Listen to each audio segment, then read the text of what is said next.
Hey there, it's Miss Strong again. Today we're going to cover activity 6.3.4, the mechanics of the elimination method. Of course, some textbooks or some online sites will tell you it's a linear combination method, and yes, it very much can go by that name. It's kind of like when you have a nickname. I like to think of linear combination method like the combination on your locker. You have to find which one works. Of course, this works best if both equations are in standard form or if both equations are in slope-intercept form. Standard form, remember, is ax plus by equals c, where a, b, and c are typically whole numbers. So they just need you to rewrite the second equation so it lines up with the first equation. Well, in order to do that, we have to get x and y on the same side. So it's the 2x that has to move. By subtracting 2x from both sides, you end up with negative 2x plus y equals negative 9. Then you can just take the first equation and drop it down and line up. Of course, it won't necessarily eliminate because you get 3x plus 2y equals 10. We could take it another step, multiplying either the top equation or the bottom equation, or both, by a factor so that one of the variables will eliminate. But all we're asked to do is rewrite the second equation. So that's what we're going to do. In question number 2, you simply have to switch the x and y. Don't be fooled. I know they look like similar variables, but they are different. So make sure that when you switch them, you also take the sign in front of it. So that minus 2x goes in front as negative 2x. And the 3y goes after as plus 3y because it was positive. If there isn't a sign in front of it, it's assumed to be positive. Okay, last question. You keep the top equation in standard form. You can put a 1 in front of the x if you'd like. But in this case, we not only have to switch the equations, we also kind of have to switch the variables. So the 5y and 2x have to flip-flop, as well as flip-flop to the other side of the equation with the negative 15.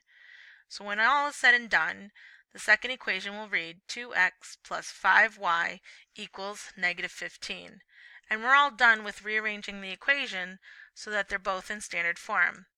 We could then go and solve them by putting a factor using the least common multiple to get something to eliminate.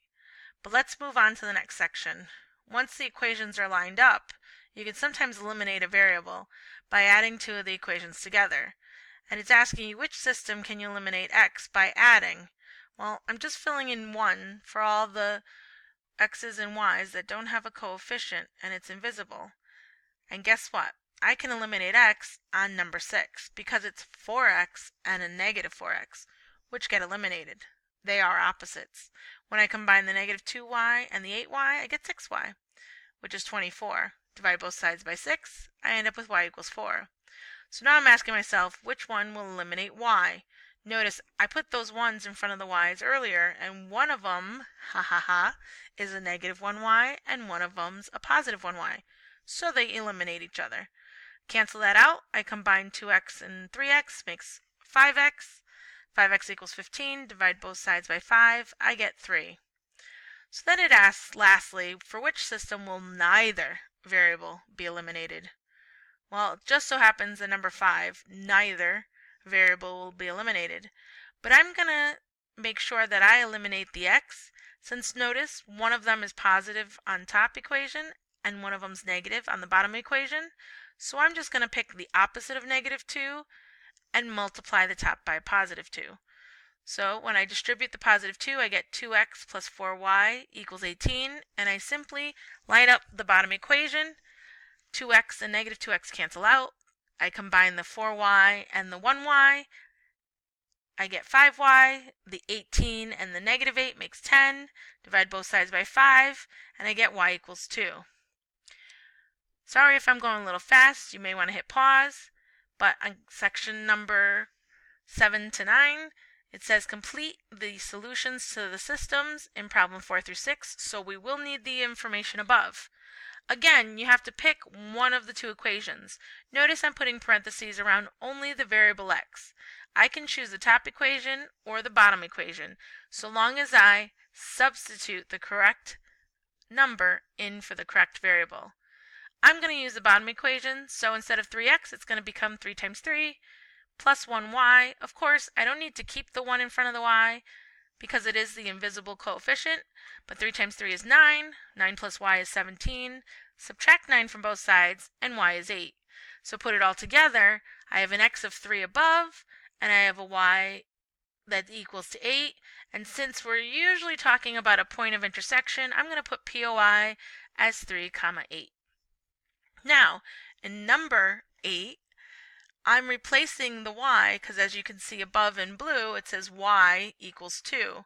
So I can pick either equation. I tend to like the ones without any negatives just because those can be a little tricky if you forget. So I'm going to put 1x plus 2, and instead of y, it'll be another 2. So 2 times 2 is 4. So x plus 4 is 9. To get rid of the plus 4, I've got to subtract 4 from both sides, so x will equal 5. Now don't forget, x goes first, so that means my point of intersection will be 5, 2. On question number 9, again I have to look above to the y equals 4. Since y equals 4, I'm going to replace y into one of the two equations that were originally given. This time I'm going to try for the negative, just to change it up a bit.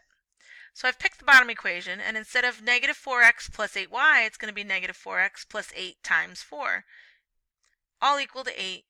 So I'm going to draw my line down the equal sign. I'm going to distribute the 8 to make 32.